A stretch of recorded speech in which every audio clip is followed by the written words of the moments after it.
example number 1, December 2018. Okay, this one you can refer to the, for this question, a 7-meter long internal column in rigid jointed steel structure is required to support ultimate design load of 1,600 kN. So here, as you can see, given the ultimate design load, maksudnya you dah tak payah kira loading lagi. You can just simply use this 1,600 as the loading. Okay, so tak payah lagi nak kira 1.4 GK plus 1.6 GK because this is W. Okay, dah ada ultimate design load. Assuming that the fixity at the top and bottom of the column are restrained in position at both ends, but not restrained in direction. If you look at here, direction and also position, dia dah ada mention maksudnya dah ada condition yang stated how exactly dia punya condition dia, okay. So you tak adalah kata one is braced, one is unbraced. Okay, tak ada kemungkinan untuk one brace, satu lagi unbraced because dia salah satu. Okay, because dia dah ada mention pasal position and also direction ataupun rotation. Macam tu ya. So dah ada mention. And also in this question dia dah bagi you section, which means you tak perlu lagi suggest any section required for this soalan. You can simply use this section. Okay, so what you need to do first, tak payah kira loading sebab normally first kita akan kira loading kan. But since loading given, so loading tak payah kira lah, but you can simply write W ataupun axial load we can simply write axial load is equal to 1,600 kilonewton. So kita dah ada the axial load and we can just calculate the effective length of this column. Maksudnya connection dia macam mana. So kita kira dia punya effective length, which is LE equal to some values So LE, we are not sure value of LE. Maksudnya berapa factor dia, berapa yang kita kena darab dengan L. We have no idea on that part. So we need to check dia punya and connection. Okay, here it says that fixity at the top and bottom of the column are restrained in position. When it says that top and bottom restrained in position, maksudnya dia adalah brace column. When it says that it is a restraint in direction, restraint in position at both ends. So kalau you tengok kan 1, 2, 3, 4 ni memang semua ni is brace column kan. This one is unbraced. So when you see 1, 2, 3, 4, the condition here, memang dia kata is stated effectively held in position at both ends. So the first condition here, check lah. Okay, restrained in position at both ends. So it is brace column. But okay, when the direction dia ada mention lah. So bila ada direction dia mention how the condition is. So baru kita tahu which one dia punya factor dia. But not restrained in direction. But not restrained in direction dia tak cakap berapa end. Maksudnya refer dia pada both end ni lah. Okay. But not restrained in direction both end juga. Okay. Not restrained in direction at both ends. So bukan. Sebab dia kata tak restrain. Partially restrained bukan juga. Restrained in direction at one end bukan juga. Not restrained in direction at either and maksudnya kedua-dua and to not restrained in direction. So which means it is 1.0 L. 1.0 L. And then you just put 1.0 times the length, which is 7 meter. So that is the effective length. Okay, what we need to do, kita tak payah nak suggest section, tak payah nak kata try 254 lah. But kita just check sajalah. 254 times 167 UC. Okay, UC kat sini masuk universal column lah. So kita check this section because dia dah given. Okay, one thing that we need to check first, kita nak tengok berapa value PY dia. Okay, so how to check PY? We must get the value of T. Okay, to get this value of T, okay, kita garis dulu kat mana. Okay, so this is UC punya table lah. Okay, kita highlight this one. Okay, and then what we need to do is kita tengok mana T lah. So kita nak dapatkan value T which is 20.5. So T is equal to 20.5 mm. Okay, which means it is less than, macam mana nak tahu dia punya PY? So kita refer to table inilah. So when PY is bigger than 16 but less than 40, sorry, when T is bigger than 16 but less than 40, maksudnya 265 maksudnya any numbers yang 17 sampai 40 dia adalah 265. Okay, jadi 20.5 tu dalam 17 sampai 40 ni lah. Kita dapat dia bigger than 16 mm but less than 40 lah, we know that. So when we get something like this, it means that PY is 265. Okay, then kita boleh buat section classification. And to classify section, we need the value of B over T and D over T. Okay, jadi kita refer saja pada table lagi berapa value B over T and D over T. Kita refer mana? 6.3 dengan 15.4. Okay, so 6.3 and 15.4. Betul kah? Betul kan ni section dia? I salah highlight ke macam mana ni? 254, 254, 167. Kat sini aku highlight apa? Sorry you, I bengong. Kenapa dengan aku hari ni? Ya Allah. Dia suruh kita pakai 167. Okay, kita betulkan balik tadi T saya tersalah. 31.7. So kita tukar balik dekat sini. Okay, tapi dia masih lagi bigger than 16 mm but less than 40 mm. So P1 masih lagi 265. Okay, coba kita tak pergi jauh lagi. And then our section classification, B over T and D over T, kita check juga for this section. 4.17 dengan 10.4. So 4.17 and 10.4. This 4.17 and 10.4, as usual kita nak tengok bila we going to classify any section, we need to refer to this table B over T and D over T ni lah. Kita tahu for column kita akan refer pada this table, this row and also this row. Okay, but kalau you nampak saya ada constant, so first that we need to do is we need to calculate constant dulu. Sebab 9 kena darab dengan constant, something like that. So kita kena dapat value constant dulu, which is 275 divided by PY square root. Okay, so 275 divided by 265. Okay, ugly matrix sign. And then you akan dapat 1.019. Kita kena refer lah pada table. So we know that constant is 1.019. Okay, obviously 1.019 times 9 adalah 9.171. Okay, 9 times 1.09 is 9.171. So value kita baru 4.17.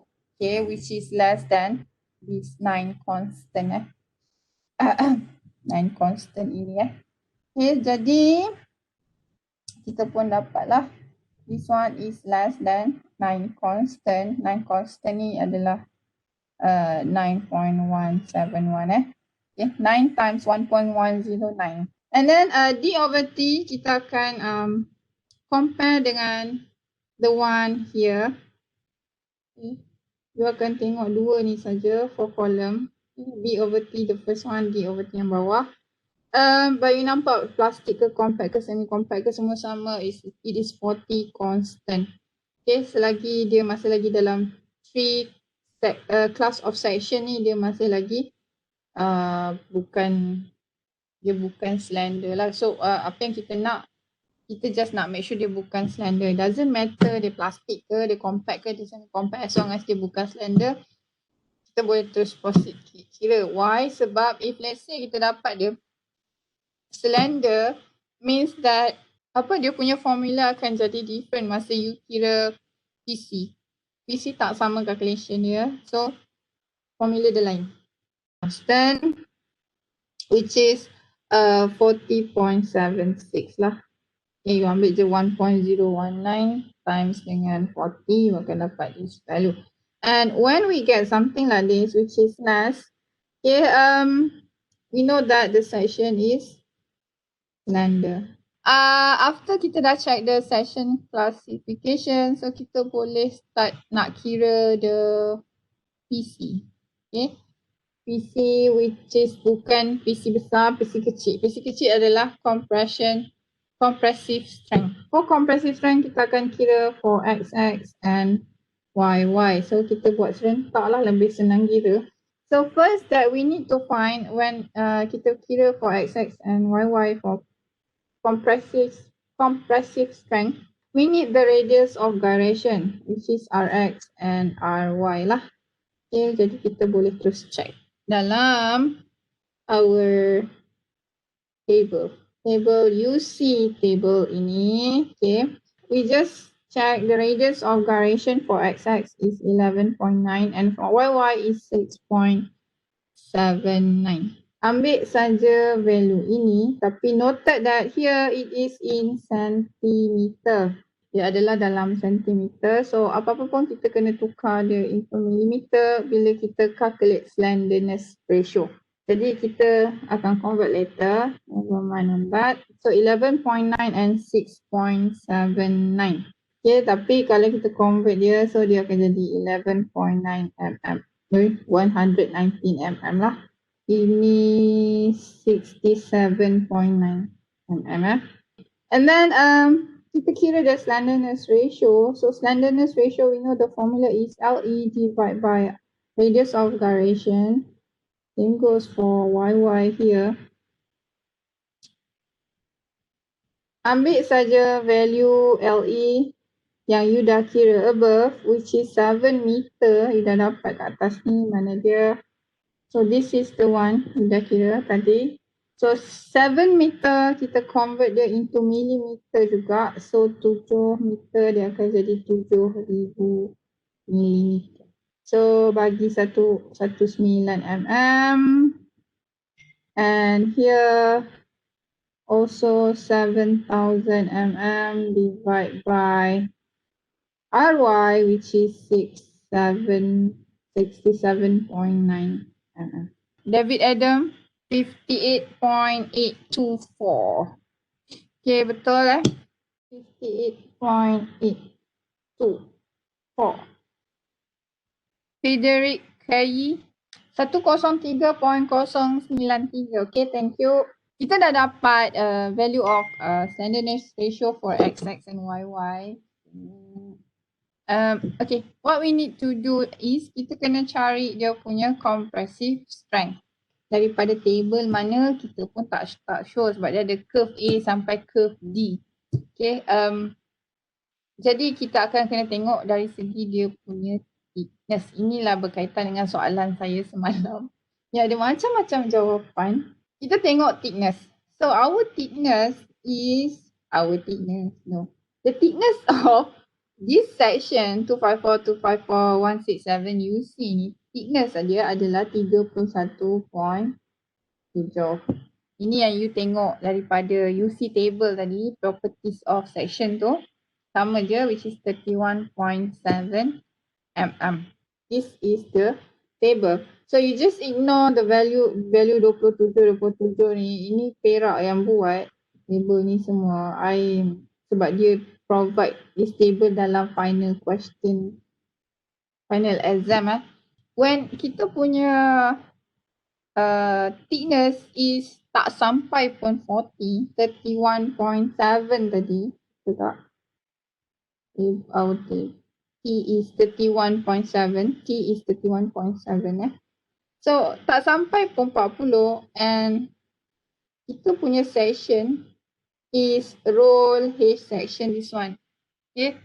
So sekarang option kita roll H section up to 40 mm ataupun over 40 mm. So over 40 mm tu maksudnya 40 mm 41. Dia start daripada dapat 40.001. So and above. Okay. You akan pakai over 40 mm. Sampai limit 40 saja. Okay. 0 sampai 40. This one you akan pakai table B and C. Depends pada thickness. Okay. Thickness. Here. So since our T is only 31.7. Okay. We know that we need to check pada for XX curve B and YY curve C. XX curve B, YY curve C. Yang inilah. Okay, sekarang condition kita kat sini. So kita dah dapat dia punya slenderness ratio which is 58.824. Okay, 58.824. Kita tengok RX dulu. Mana curve B? Okay.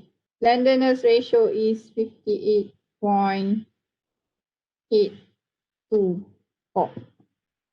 The problem here, the 58.824 tak ada kat dalam ni. Okay. Dia ada sampai 58. Okay. And 58 sampai ke 60 lah. Tak ada 58.824. Tepat-tepat kat situ. Tengok pada S26. Sorry, S pula. 265 punya gang Sebab you punya PY adalah 265. PY is 265. Okay, jadi this is 217, 214 sampai 217. Nombor you mesti in between this value. Okay, jadi kita boleh kira. So 158, 217. Okay, and then kita punya slenderness ratio tadi 58.824. Which is kita tak tahu berapa PCX lah. Letak PC nak tak PC ke PCX ke X sekalipun sama je. As long as you tahu what are you trying to find here. And then we have another one which is 60 is equal to 214. So kita boleh selesaikan this one. Saya suka tolak 58.824. Tolak 58. And then equal to PCX minus 217. Sebab senang nak kira lagi daripada you tolak 58, sorry. Daripada you tolak 58.824 tolak 60. Susah kira tapi value dia akan sama je. Okay, value dia akan dapat sama je. So 58.824 tolak this one. And then another one is 60 minus 58. Senang kira. 214 tolak 217. Simplify this value. You akan dapat 0.824 sama dengan PCX minus 217. 60 minus 58, you akan dapat 2 equal to negative 3. Cross multiply this value. Cross multiplykan saja. So kita simplifykan lagi. PCX ni you biar je lah kat sini. Kalau you tak nak confuse kan. So you alih ni pergi sini lah. 215.764. So 215.764 ni you kena check lah. You boleh check. Make sense ke tak? Because value dia mesti in between this 217 dengan 214 ni. Sebab kat sini lah. Value dia must be between these two. So 215.764 tu memang between 214 sampai 217, which is you probably tak ada buat salah lah masa you kira. Kita punya PCX 215.764 Newton over mm square. Mana I dapat this Newton over mm square? You can tengok dia punya, sorry, yang ni. Itu PY. Okay. Atas ni dia ada bagi compressive strength PC equal to Newton over mm. So kita dah siap PCX, kita siap RX, but at the same time we must do the same thing for PCY. Okay, kita kena cari PCY juga. And to find that one, sama juga, and we know that we need to use table C, curve C tadi. Sebab kita dah refer dekat this table, kita dah nampak for YY we need to use C. Okay, curve C. So curve C, for that, our slenderness ratio is 103.093. Okay. So this is curve C. Okay, 103.093 pun tak ada kat sini. So dia in between value 102 dengan 104 ni lah. So 102 and 104, kita juga kena tengok kat 265. So 265 dekat sini lah, between 117 sampai 120. Sama juga cara dia. So 102 sama dengan 120. Okay, the one yang kita tak ada idea is our PC lah, because dia in between 103 point PCY unknown.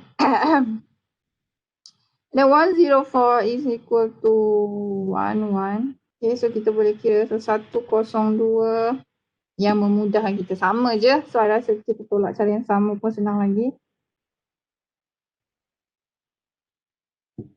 Tolak 102 sama dengan PCY tolak 120.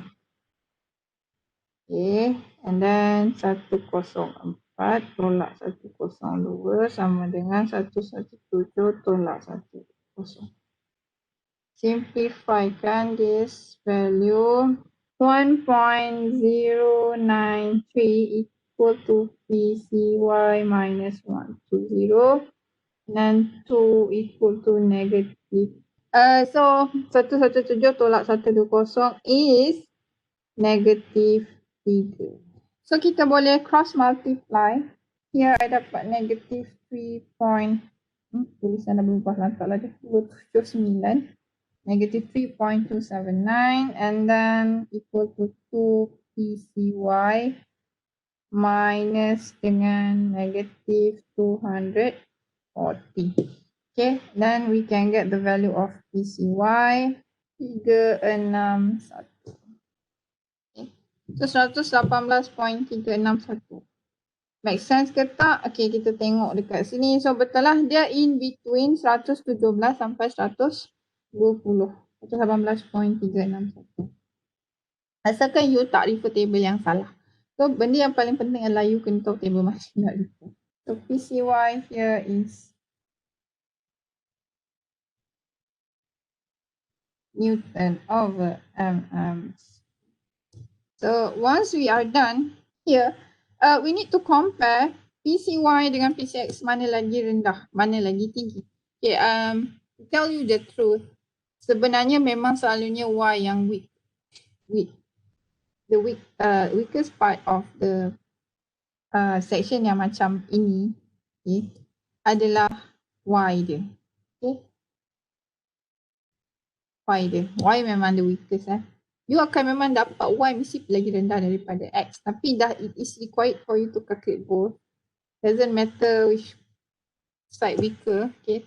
Kira je dua-dua. So kalau you dapat Y lagi tinggi daripada X, normally itu adalah ada miscalculation somewhere. Jadi kena kira betul-betul lah. Make sure that Y biasanya dia lower than X.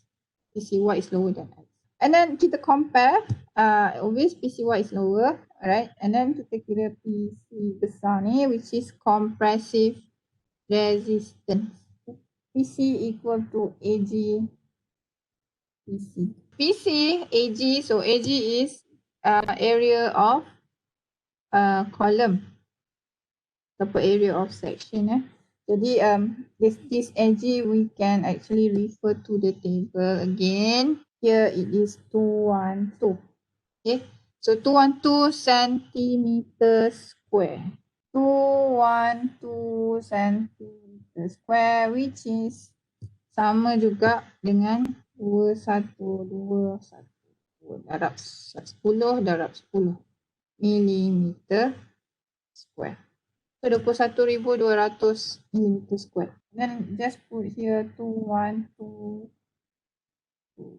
like this millimeter square and times with the PC yang mana the lower value PC sebab kita mungkin sebab kenapa kita kena ambil lower value sebab XX perhaps lah okay. But YY sebab dia weaker kan. Kalau you tak consider YY, XX dia tak fail. YY nanti dia fail. So kita kena make sure that both side are okay. Okay. So 212,200 times dengan 118.361.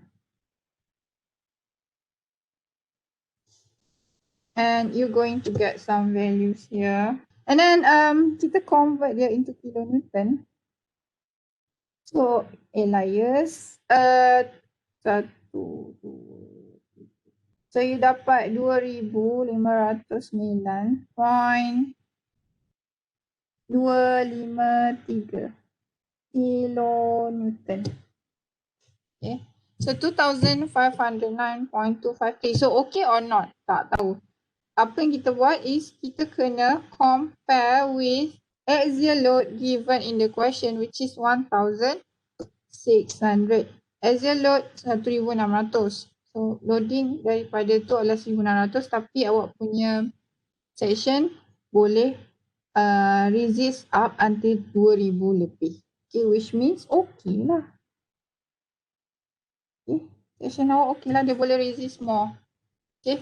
Jadi section is suitable.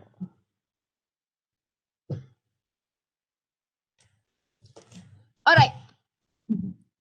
We are done. So kalau katakan macam ni, soalannya biasanya lah dia akan bagi section dia minta you check. Okay. Tapi kalau tiba-tiba dia suruh you suggest section. Okay. I hope that you tak terus-terus buat section besar-besar, especially kalau you tengok dekat dalam table macam ni, nampak atas core tu, core dan ke atas 356,406 tu test besar-besar. Kita tak pakai benda ni pun dekat bangunan. Okay, jadi jangan macam main assume je ambil sesuatu terus. Okay, because it definitely depends on the type of connection, maksudnya bracing or unbraced, that kind of thing. Also the factor itself maksudnya macam mana the fixity at the end of the column. Okay, and also it also depends on the loading, how big is the loading. Loading not so much, you letak besar-besar pun no point. Okay, dia akan jadi lebih tidak ekonomi and absolutely a waste of, sebab still is not cheap. Another thing, and when you have a bigger structure, obviously the foundation you need a bigger foundation to support the load. Okay, which adding more costs to the construction and more time sebab you nak build something bigger. Thank you so much everyone. Have a nice day. Bye.